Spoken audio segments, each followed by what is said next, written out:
모세는 이스라엘 백성 200만 명을 가나안 땅으로 인도하라는 사명을 받았습니다. 이 일이 보통 일입니까?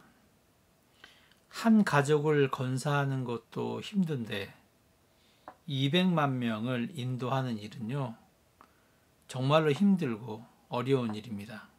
그래서 막중한 사명입니다. 물론 힘들고 어려운 과정이 있었지만 하나님께서 함께 하셨습니다. 홍해가 갈라졌습니다.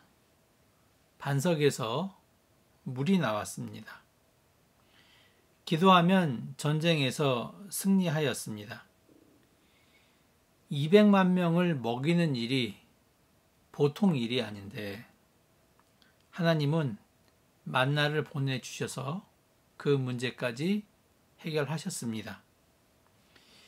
이러면 우리 생각에는 모세가 큰 어려움 없이 이스라엘 백성을 인도했겠다고 생각하지만 그렇지 않습니다. 가지 많은 나무 바람 잘 날이 없다는 속담처럼 모세에게 힘들고 어려운 일은 늘 있었습니다. 모세에게는요, 내적, 외적인 어려움이 있었습니다. 우선 내적인 어려움을 좀 살펴볼까요?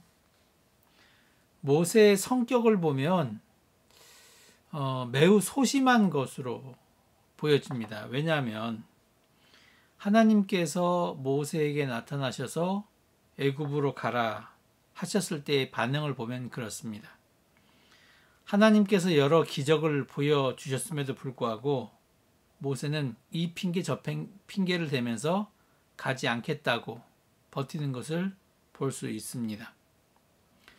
모세 같은 선지자가 다시 나타나지 못했다고 할 정도로 모세는 성경에서 가장 위대한 지도자였지만 모세의 초창기를 보면 굉장히 소심했다는 것을 우리가 알 수 있습니다. 근데 여러분, 소심한 사람에게는요, 특징이 하나 있습니다. 그것은 무엇이냐면 걱정 근심이 많다는 것이죠. 소심한 모세가 매일 내리는 만나를 보면서 어떤 생각을 했을까요? 물론 첫 번째는 야, 하나님의 은혜다, 이런 생각도 했을 것인데요. 또 한편으로는 내일 만나가 내리지 않으면 어떻게 하나, 이런 걱정, 근심이 있었을 것입니다. 외적인 문제는요, 이스라엘 백성의 불평, 불만이었습니다. 이스라엘 백성은 불평과 불만을 달고 살았습니다. 누가 그런 말을 하더라고요. 이스라엘 백성이 40년 광야 생활을 하게 된 것은 원불교 때문이라고. 이게 무슨 말이냐면 원망하고 불평하고 교만했기 때문이라고 그런 말을 했다는 것입니다. 불평을 들어주는 것도 하루 이틀이지 한 달, 두 달을 넘어서 몇 년 이상 불평을 듣는다고 한다면요, 그것도 큰 어려움입니다. 이렇듯 모세에게는 내적으로는 소심함이, 외적으로는 하루도 끊이지 않는 불평이 있었습니다. 우리가 지도자가 되어 보지 않으면 그 사람의 스트레스를 알 수 없는데 여러분, 대통령의 1년 스트레스는요, 보통 사람의 7년 스트레스를 받는다고 합니다. 그만큼 업무 강도가 세고 스트레스가 많다는 말입니다. 이러면 지치기 쉽습니다. 모세 역시 마찬가지입니다. 모세는 지금까지 많은 어려움이 있었지만 쉼없이 달려왔습니다.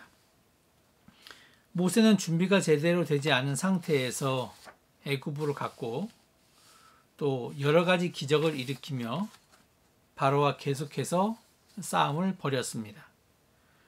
홍해를 건너 이제 자유인이 되었나 싶었더니 마실 물이 없어서 이스라엘 백성들이 불평을 했습니다. 갑자기 미디안 족속이 쳐들어와서 그들과 싸워야 했습니다.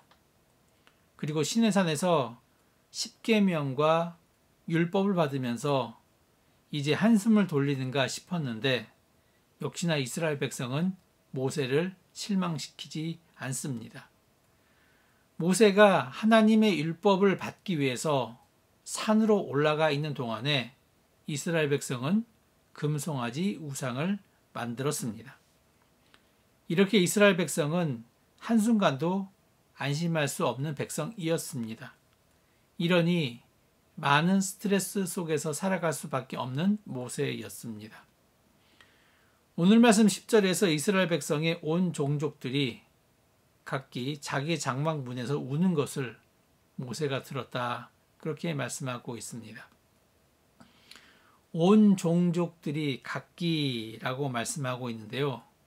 이 말씀은 이스라엘 전체를 말하고 있는데 상징적으로 이스라엘 전체를 말하는 것이 아니라 각기라는 말은요, 해석을 해보면 각각의 모든 사람이라는 뜻으로 이스라엘 족속에 속한 사람이면 단 한 사람도 예외 없이 정말로 이스라엘 전체가 울었다는 뜻입니다.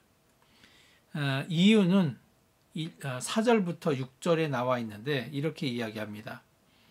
그들 중에 섞여 사는 다른 인종들이 탐욕을 품음에 이스라엘 자손도 다시 울며 이르되 누가 우리에게 고기를 주어 먹게 하랴. 우리가 애굽에 있을 때에는 값없이 생선과 오이와 참외와 부추와 파와 마늘들을 먹은 것이 생각나거늘 이제는 우리의 기력이 다하여 이 만나 외에는 보이는 것이 아무것도 없도다. 이렇게 이야기하고 있습니다.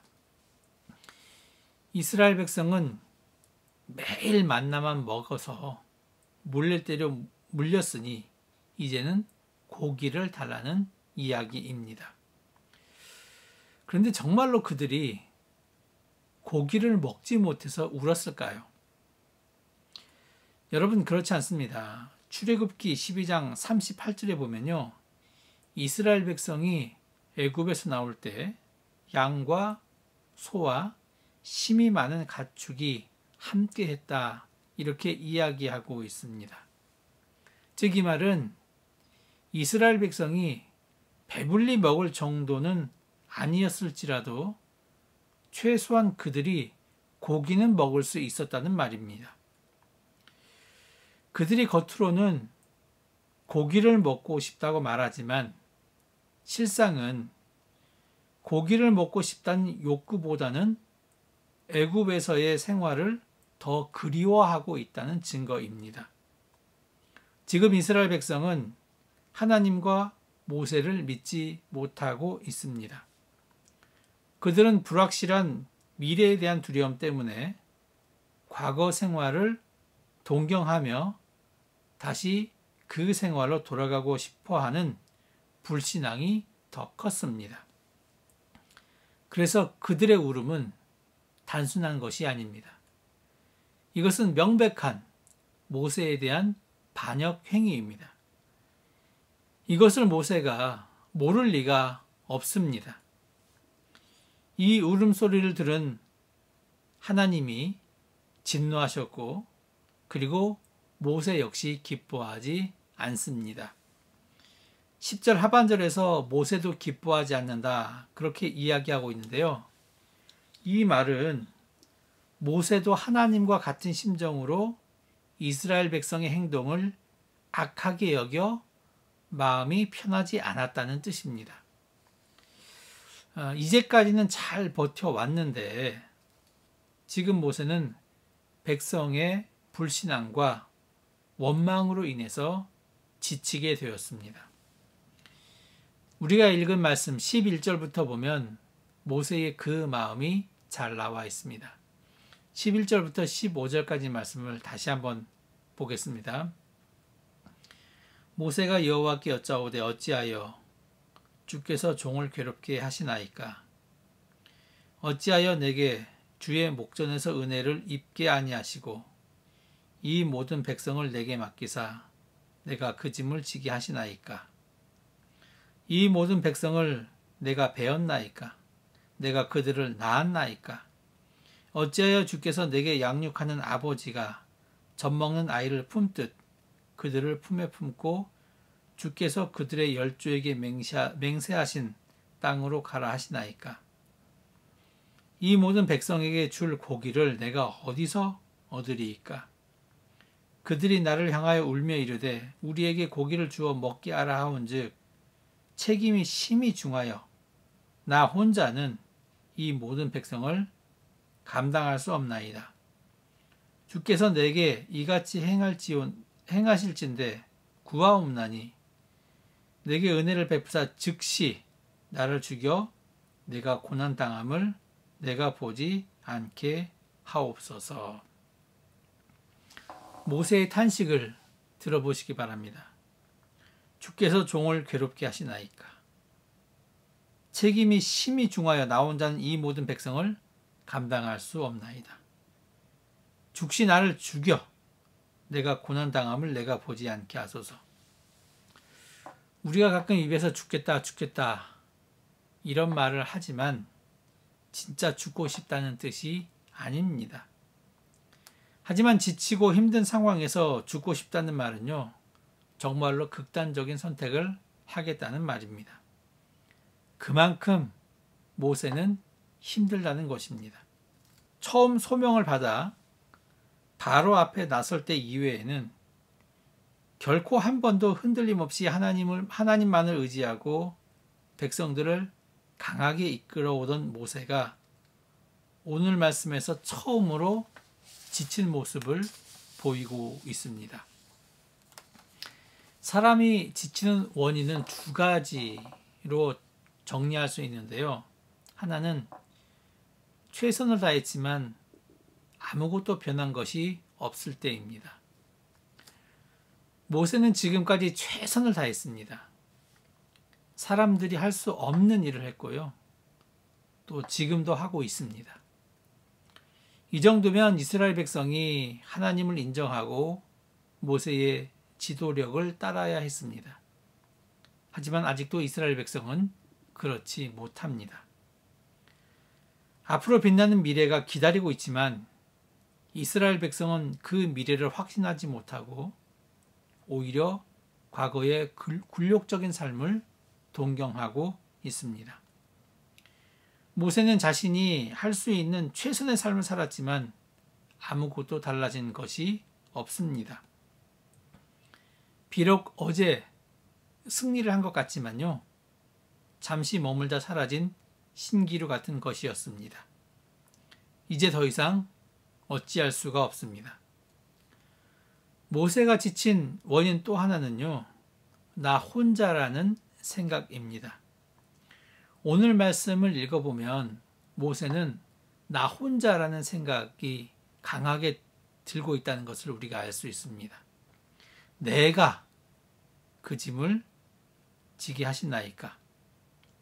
이 모든 백성을 내가 베었나이까? 내가 그들을 낳았나이까? 나 혼자서는 이 모든 백성을 감당할 수 없나이다. 이처럼 나 혼자서는 이 말을 계속해서 강조하고 있습니다. 지치고 힘들 때 옆에서 위로해 줄 수 있는 친구가 있다고 한다면, 최소한 말동무가 될 수 있는 친구가 있다고 한다면 그나마 힘을 얻을 수 있겠지만 모세의 탄식을 보면 지금 나는 나 혼자입니다. 이런 생각에 빠져 있습니다. 여러분, 우리도 마찬가지입니다. 삶에서 우리도 최선을 다해 봅니다. 그러나 최선의 결과가 늘 나오는 것은 아닙니다. 어떤 때는요, 정말 아무런 변화가 없을 때도 있습니다. 오히려 실패하는 경우가 있습니다. 이럴 때 우리는 지칩니다. 최선을 다해서 신앙 양심을 지킵니다. 그러나 세상이 그것을 인정해 주지 않을 때가 있습니다. 마음을 다하여 뜻을 다하여 하나님의 계명을 지키며 삽니다. 하지만 그 하나님의 계명이 사업의 걸림돌이 될 때가 있습니다.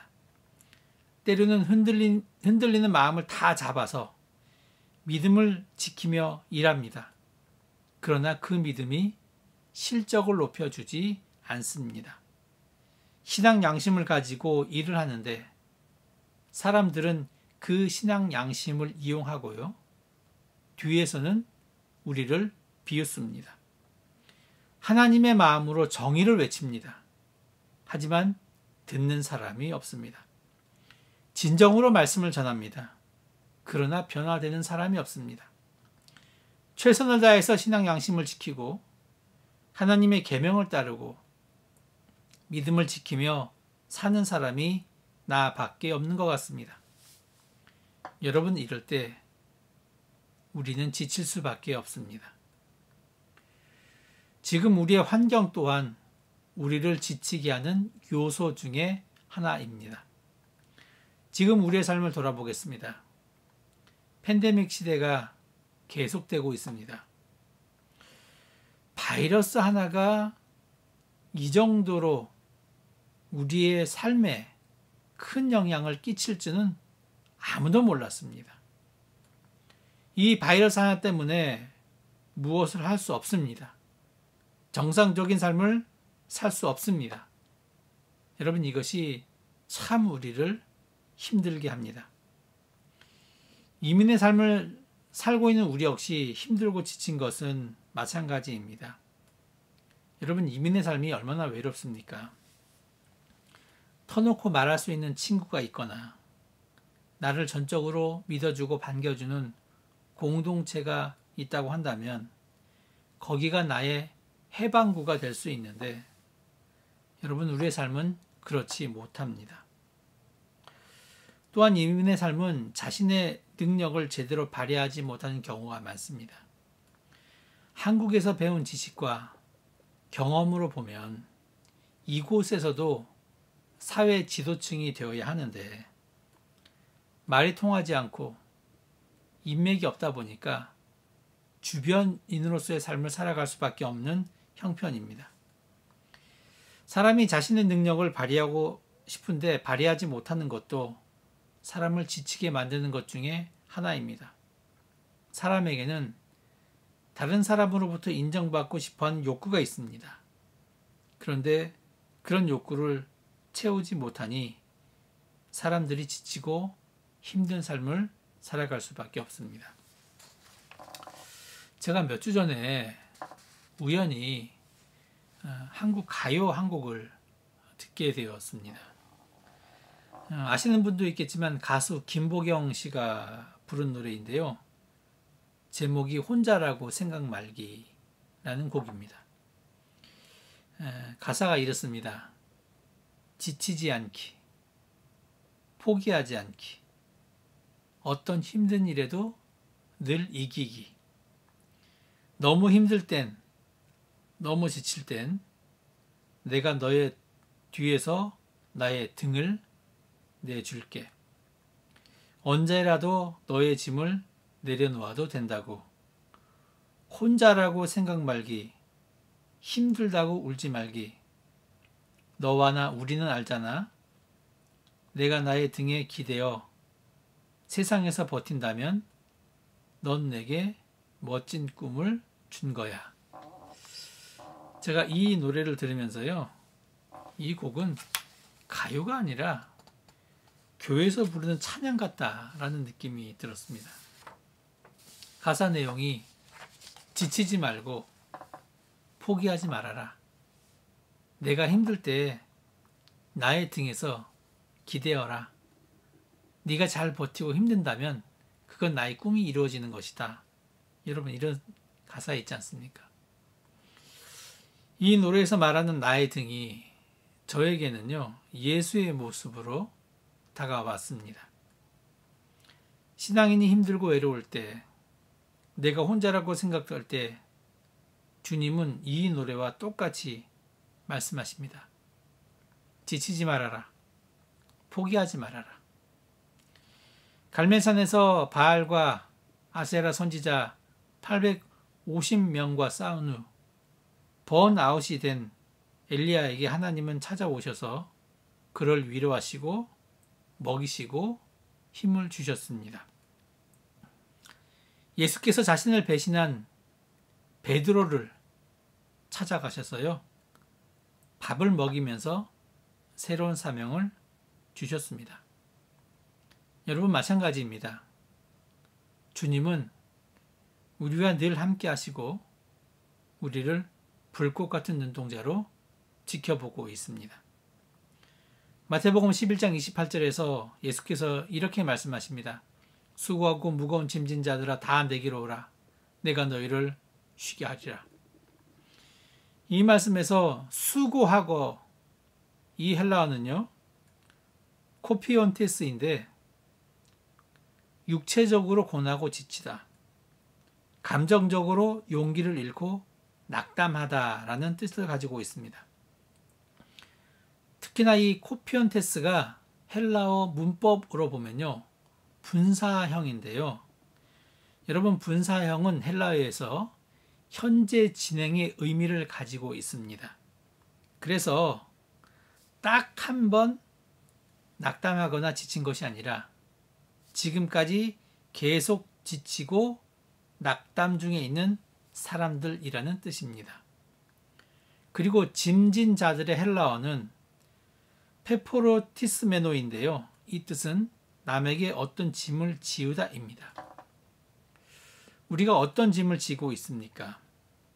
그 당시를 보면 1차적으로 바리새인과 서기관들이 이스라엘 사람들에게 요구한 무거운 율법적 관행들이며 더 나아가서는 마귀가 우리에게 지은 죄의 짐을 뜻하기도 합니다. 다시 말해서 수고하고 무거운 짐진 자들아, 이 말은 지금 육체적으로 피곤하고 감정적으로 낙심한 영혼 또는 세상에서 상처받고 죄짐에 눌린 사람들, 바로 우리들을 이야기합니다. 이렇게 지치고 힘든 사람들에게 예수님은 내게로 오라 그렇게 말씀하고 있습니다. 그리고 내가 너희를 쉬게 하리라 이렇게 말씀하고 있습니다. 우리를 지치게 하는 요인 중에 하나가 나 혼자라는 생각이라고 말씀을 드렸습니다. 여러분 절대로 우리는 혼자가 아닙니다. 하나님이 그리고 부활하신 주님이 성령님이 계속해서 우리를 부르고 있고 우리를 지켜주고 있다는 것을 믿는 여러분이 되시기를 축복합니다. 시편 139편의 말씀에 보면 내가 하늘에 올라갈지라도 스올에 내 자리를 펼지라도 새벽 날개를 치며 바다 끝에 거할지라도 거기서도 주의 손이 나를 인도하시며 주의 오른손이 나를 붙드신다 그렇게 말씀하고 있습니다. 또한 예수께서는 우리들에게 그와 같이 너희를 버려두지 않는다 이렇게 말씀하셨습니다. 또한 지금도 성령은 말할 수 없는 탄식으로 우리를 위해서 중보기도 하고 있습니다.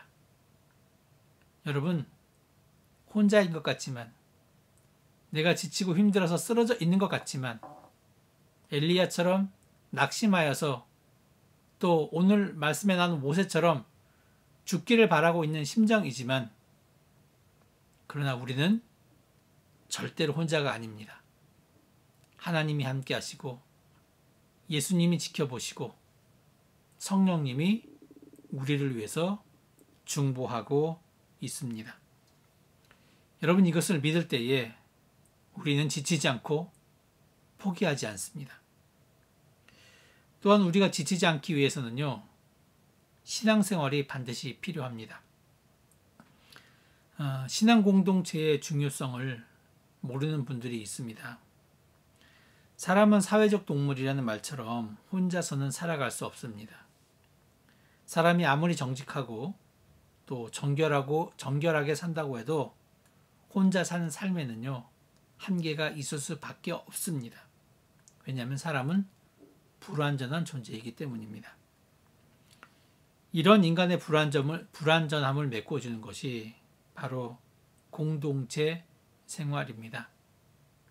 여러분 신앙생활 하면서요. 한번 옆을 바라보시기 바랍니다. 주위를 바라보시기 바랍니다. 나보다 더 성실한 삶을 살아가는 분들이 있습니다. 하나님 앞에서 진실하려고 노력하고 또 그렇게 살아가려고 애를 쓰는 분들이 있습니다. 여러분, 이런 분들을 볼 때 어떤 생각이 드십니까? 이런 분들을 보면서 우리는 동기부여를 받아야 합니다. 그래서 공동체 생활, 교회에서 신앙생활이 정말 중요하다는 것입니다. 지치고 힘들 때, 혼자라고 생각할 때 여러분 주위를 돌아보시면 우리 주위에는 참된 하나님의 일꾼들이 있습니다.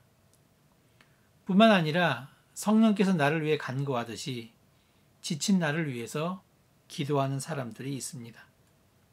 이 모두 하나님께서 준비하신 사람들입니다.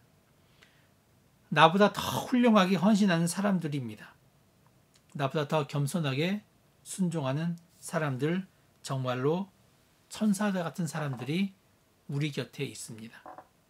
여러분, 이런 이들을 바라보면서 나 혼자라는 생각은 내려놓고, 여러분, 이들을 바라보면서 지치지 않고 내일을 소망하는 여러분들이 되시기를 바랍니다.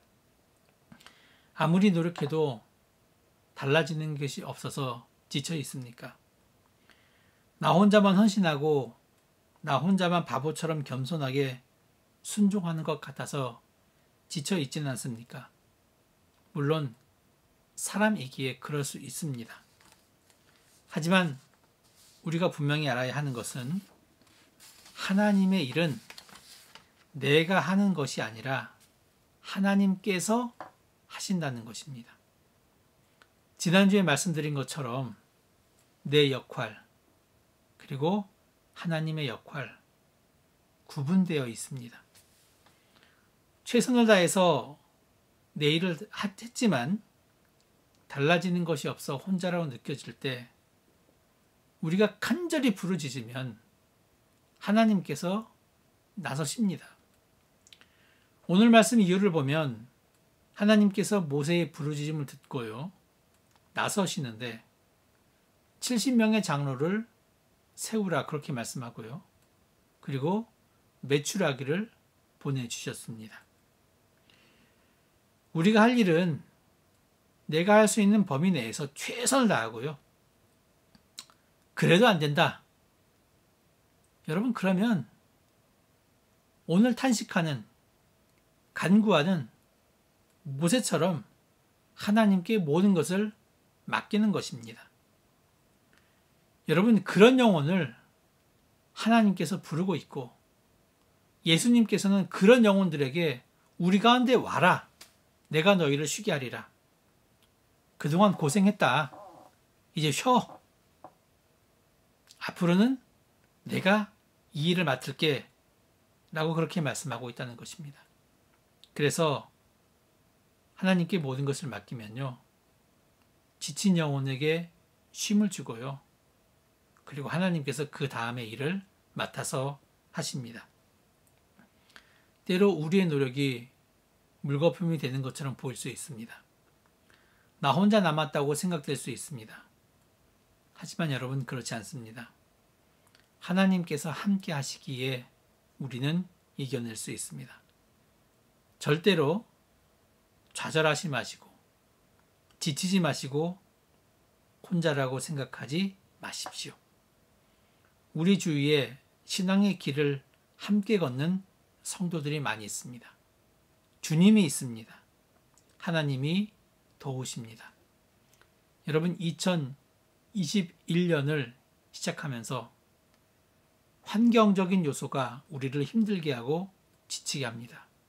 하지만 여러분, 지치지 말고 포기하지 말고 주님께 가면 주님께서 우리에게 쉼을 주시고 그리고 그 다음부터 주님께서 그 모든 것을 이루신다는 것을 믿으시면서 2021년 힘차게 출발하시고 2021년에 주님께서 주시는 쉼을 얻는 저와 여러분이 되시기를 간절히 축원합니다.